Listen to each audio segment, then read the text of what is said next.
राजा और उसके शूरवीर एक अजगर का पीछा करते हुए पहाड़ियों से होकर गुजरते हैं। वे जानवर का पीछा करते हुए एक गुफा में चले जाते हैं, जहां समूह को कुछ ऐसा दिखाई देता है जिससे वे सदमे में आ जाते हैं। उस समय ड्रैगन उड़ता है और अधिकांश शूरवीरों को एक ही बार में मारने के लिए आग उगलता है। फिर वो अपनी पूंछ का उपयोग शूरवीरों को एक एक करके पकड़ने और उन्हें भी मारने के लिए करती है। अंत में वो राजा के पास पहुंचती है, जो अंत की प्रतीक्षा करने के लिए उसके घुटनों पर गिर जाता है। कई शताब्दियों के बाद उत्तर के एक देश में फ्लोरिया और एलोडी जो भी लकड़ी पा सकते हैं उसे काट रहे हैं। वे स्थानीय स्वामी की बेटियां हैं और अपने लोगों की मदद करने की पूरी कोशिश कर रही हैं, जो भूख और ठंड से पीड़ित हैं क्योंकि सर्दी भूमि को तबाह कर रही है। अचानक बहनों को एक गाड़ी आती हुई दिखाई देती है, जो अजीब है क्योंकि उनसे कभी कोई मिलने नहीं आता। वे अपने घर वापस लौटते हैं और पाते हैं कि उनके पिता लॉर्ड बेफोर्ड और सौतेली मां लेडी बेफोर्ड एक नन से बात कर रहे हैं। लॉर्ड बेफोर्ड तब एलोडी को बताता है कि ओरिया का शाही परिवार चाहता है कि वो उनके राजकुमार से शादी करे। पहले तो एलोडी ने मना कर दिया, लेकिन बेफोर्ड ने अपना मन बदल लिया जब उसने बताया कि उनके शहर को आने वाले कई वर्षों तक उनके जीवन को बचाने के लिए पर्याप्त धन मिलेगा। कुछ समय बाद परिवार ओरिया के लिए रवाना हुआ। जब वे अपने गंतव्य के करीब पहुंचते हैं तो जहाज बहुत घने कोहरे में प्रवेश करता है और समूह अंधेरे में कुछ डरावनी आकृतियों से डर जाता है, लेकिन वे दो विशाल ड्रैगन मूर्तियां बन जाती हैं। एक बार जब वे जमीन पर उतरे तो परिवार ये देखकर आश्चर्यचकित रह गया कि भूमि कितनी समृद्ध है और महल की भव्यता कितनी है। नौकर उन्हें अपने कमरे में ले जाते हैं और सूचित करते हैं कि वे अगले दिन शाही परिवार से मिलेंगे।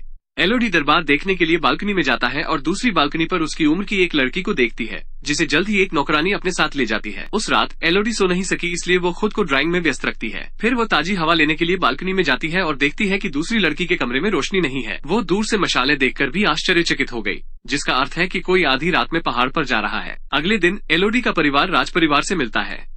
रानी इसाबेल शादी से पहले एलोडी को राजकुमार हेनरी के साथ कुछ समय बिताने के लिए भेजती है। आरंभिक अजीबता के बाद एलोडी और हेनरी ने आपस में बातचीत की और बहुत सुखद बातचीत की। हेनरी द्वारा अपने पत्र में एलोडी के कलात्मक कौशल की सराहना की। लॉर्ड बेफोर्ड ने इसाबेल के साथ सौदे पर चर्चा पूरी कर ली और बहुत परेशान दिखे। लेडी बेफोर्ड उस पर जांच करने की कोशिश करती है, लेकिन वो वादा करता है कि कुछ भी गलत नहीं होगा। इसके बाद लेडी बेफोर्ड इसाबेल के साथ बातचीत करने की कोशिश करती है, जो इसे अच्छी तरह से नहीं लेती है। जब लेडी बेफोर्ड कहते हैं कि परिवारों को बंधना चाहिए और साथ रहना चाहिए, तो इसाबेल कहती है कि यह केवल आवश्यकता से पैदा हुआ लेन देन है। उसे एक राजकुमारी की जरूरत है और बेफोर्ड की जमीन को पैसे की जरूरत है। वो बेफोर्ड को ये भी याद दिलाती है कि वो एक रस्सी बनाने वाले की बेटी है, इसलिए उसे अपना स्टेशन नहीं भूलना चाहिए।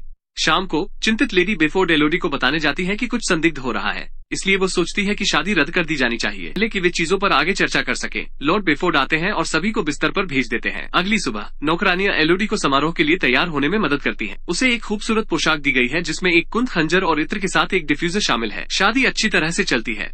हेनरी और एलोडी एक दूसरे को अंगूठियां पहनाते हैं, एक चुंबन साझा करते हैं और एलोडी को उसका मुकुट दिया जाता है। इसके बाद एलोडी अपने परिवार को अलविदा कहती है और हेनरी के साथ गाड़ी में बैठती है, जो बताता है कि वे पहाड़ पर प्राचीन समारोह में शामिल होंगे। पीली सीढ़ियों से ऊपर जाते हैं और एलोडी डरावने सुनहरे मुखौटे पहने लोगों के एक समूह को देखकर चौंक जाती है। रानी एलोडी को एक सिक्का देती है और कहती है कि वह राज्य की रक्षा में मदद करेगी। फिर वे अंदर चले जाते हैं और इसाबेल एक कहानी साझा करती है। जब उनके पूर्वज इस द्वीप पर पहुंचे तो उन्हें पता चला कि वहां आग तरह का अजगर रहता है। जैसे ही अजगर ने गांव में इंसानों को बसते देखा, उस पर हमला कर दिया। इसलिए राजा ने अपने सैनिकों को इकट्ठा किया और जानवर से लड़ने की कोशिश की। ड्रैगन ने राजा को छोड़कर सभी को मार डाला, जिसे अपनी 3 बेटियों को छोड़ना पड़ा ताकि द्वीप साझा किया जा सके। जैसे ही वो कहानी सुनती है, एलोडी देखती है कि कैसे हर कोई उसे घूर कर देखता है। फिर इसाबेल बताती है कि हेनरी और एलोडी के हाथ काटने से पहले वे हर पीढ़ी राजा के बलिदान का जश्न मनाते हैं। वो उनका खून मिलाने के लिए उन्हें एक साथ कर देती है और उन्हें एक कपड़े से ढक देती है, ये घोषणा करते हुए कि एलोडी अब आधिकारिक तौर पर शाही खून का है। इसके बाद एलोडी ने ये सोचकर सिक्का खाई में फेंक दिया कि यह अनुष्ठान का अंत है। हेनरी उसे उठाता है और पुल से नीचे गिरा देता है। गिरते ही चिल्लाते हुए एलोडी कई बार चीजों से टकराती है, जब तक कि वो मिट्टी के ढेर पर नहीं गिर जाती और बेहोश नहीं हो जाती। कुछ देर बाद वो जागती है और उसके शरीर पर कई चोटें हैं, लेकिन फिर भी वो खड़ी हो जाती है और मदद के लिए चिल्लाने लगती है। पुल पर कोई नहीं बचा है, हालांकि उसकी आवाज गुफा में छिपे अजगर को जगा देती है। तब एलोडी रोती है क्योंकि उसकी हताशा क्रोध में बदल जाती है और वो बाहर निकलने की कोशिश करने से पहले फैंसी गहने फाड़ देती है। दुर्भाग्य से वो फिर गिर जाती है और उसे एक और चोट लग जाती है। अचानक उसे एक शोर सुनाई देता है और पीछे मुड़ती है। उसे एक गुफा के अंदर रोशनी दिखाई देती है, इसलिए वो अंदर जाती है और एक पक्षी को आग में जलती हुई पाती है। एलोडी ने आग बुझाने के लिए तुरंत कुछ मिट्टी का उपयोग किया, लेकिन तब तक बहुत देर हो चुकी थी। पक्षी पहले ही मर चुका था। अचानक गुफा में एक दहाड़ गूंजती है और आग में जल रहे सैकड़ों पक्षी बाहर आते हैं। कुछ मिनटों के लिए एलोडी के ऊपर उड़ते हैं और उसके चारों ओर मृत होकर गिर जाते हैं। एलोडी बाहर निकलने की कोशिश करती है, लेकिन जब वो ड्रैगन को आते देखती है तो वो रुक जाती है। जैसे ही ड्रैगन बात करना शुरू करता है, एलोडी एक स्टेलेग्माइट के पीछे छिपने के लिए दौड़ती है। ड्रैगन कहती है कि रॉयल्टी हर पीढ़ी को भुगतान करना होगा और वो एलोडी के खून में इसकी गंध महसूस कर सकती है। अपने घाव को देखकर एलोडी को एहसास होता है कि यह समारोह ड्रैगन को संकेत देने के लिए किया गया है। ड्रैगन एलोडी को भागने के लिए कहता है। लोद एक सुरंग में प्रवेश करने में सफल हो जाती है क्योंकि ड्रैगन उसके पीछे आग उगलता है। आग की लपटें सुरंग में भी प्रवेश करती हैं, लेकिन एलोडी समय रहते एक सुरक्षित स्थान ढूंढने में सफल। वहाँ एक जला हुआ शव है और उसे एहसास होता है कि यह वही लड़की है जिसे उसने बालकनी पर देखा था। जब वो ड्रैगन को फिर से अपने पीछे आते हुए सुनती है तो एलोडी एक छोटे से छेद से भागने की कोशिश करती है। आग की लपटें करीब आ रही हैं। बहुत संघर्ष के बाद एलोडी एक छोटी सी गुफा में छिपकर भागने में सफल हो जाता है। दुर्भाग्य से कुछ आग अभी भी उसके पैर तक पहुंच गई और उसे जला दिया, जिससे वो दर्द से चिल्लाने लगी। ड्रैगन उसकी बात सुनता है लेकिन उस तक नहीं पहुंच पाता क्योंकि उसके विशाल शरीर के लिए पर्याप्त जगह नहीं है।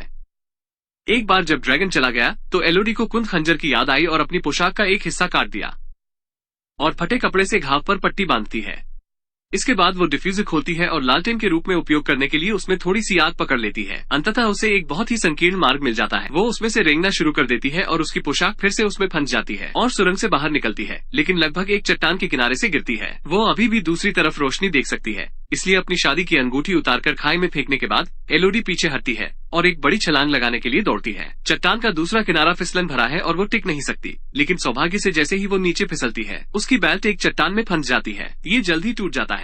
हालांकि इससे उसे खंजर निकालने और उसे पकड़ने के लिए दरार में डालने के लिए पर्याप्त समय मिल जाता है। फिर वो बाकी रास्ते पर चढ़ने के लिए खंजर का उपयोग करती है और उसे पता चलता है कि रोशनी प्यारे चमकते स्लग से आती है। ये जांचने के बाद कि वे काटते नहीं हैं, एलोडी अपनी फूली हुई आस्तीन को फाड़ देती है और एक नया लालटेन बनाने के लिए स्लग का एक गुच्छा अंदर डाल देती है। फिर वो थोड़ा आगे चलती है और उसे एक छोटी सी झील मिलती है, लेकिन जब वो पानी पीने की कोशिश करती है तो तुरंत पानी उगल देती है। पता चला है कि गुफा के पौधे इसे घृणित स्वाद देते हैं।